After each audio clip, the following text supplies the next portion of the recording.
Ben Hollen of Maryland is recognized.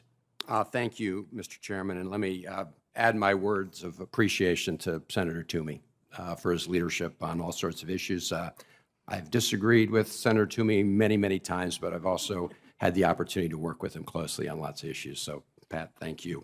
And thank all of you for being here. You know, over the last more than 2 years, I think this committee has been trying to take a crash course on crypto and understand all its implications. And I think the fact that we have 4 very bright individuals here with diametrically opposed views is an illustration of the challenges we're facing as a committee. But I do want to pick up where my colleague, Senator Tester, did.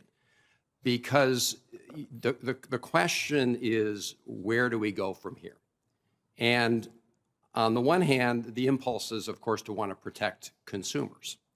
On the other hand, we want to make sure that in the process of trying to do that, we don't give a government imprimatur to a system that is so inherently risky and without necessarily any, as at least 2 of our witnesses said, underlying value. So, Professor Allen, if you were king, queen for the day, what would you do right now?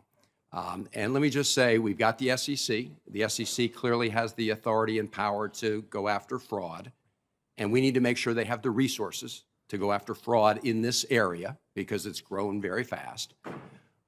But beyond using the existing tools, what would you do going forward?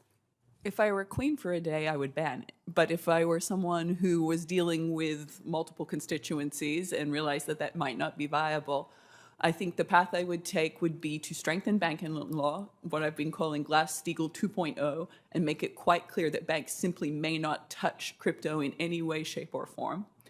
And then I would give the SEC more money.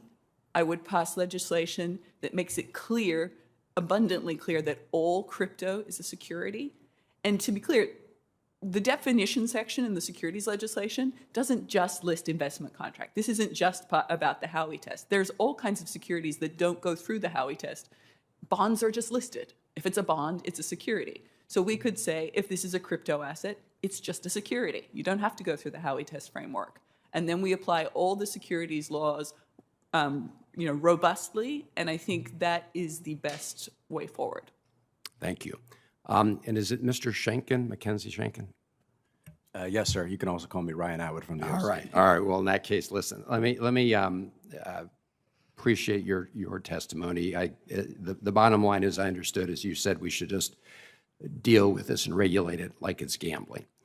And you know, I've been listening. I've been listening to analogies to Enron. I've been even analogies to the mortgage meltdown, mortgage-backed security meltdown. At least in those cases, they are backed by real assets, right? In the case of Enron, you've got an energy-producing company. In the case of mortgage-backed securities, it was an outrageous scandal. At the end, there was some, it was supposed to be backed by real houses. What is this backed by, if I could ask you? What is this backed by at the end of the day? Nothing.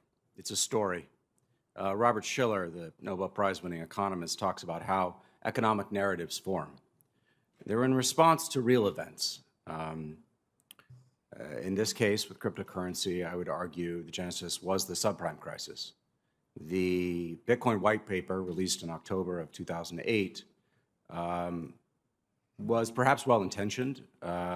It was intended to be a peer-to-peer currency that would avoid all intermediaries.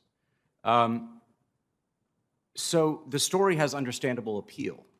I think if crypto serves any function, it's to highlight the myriad failures of our regulated system and our banking system and our American economic system to provide people with a fair shot at the American dream, or what's left of it. That does not make the story true, however, the story of cryptocurrency.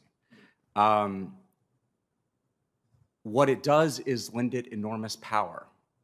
And these stories spread, as Shiller describes, like viruses, infecting one person to another, much like a multi-level marketing scheme, but for the digital era. Instead of a 5-hour Tupperware party, you get a 60-second TikTok video. And you're encouraged to invest because you see other people investing. They call it FOMO, fear of missing out. We used to call it greed. People get very excited. These bubbles build up very big, but then they collapse very swiftly. And I think that's what we're seeing now today. Thank you. Thank you all. Thanks, Thank you. Senator Van Hollen. Senator Cortez Masto.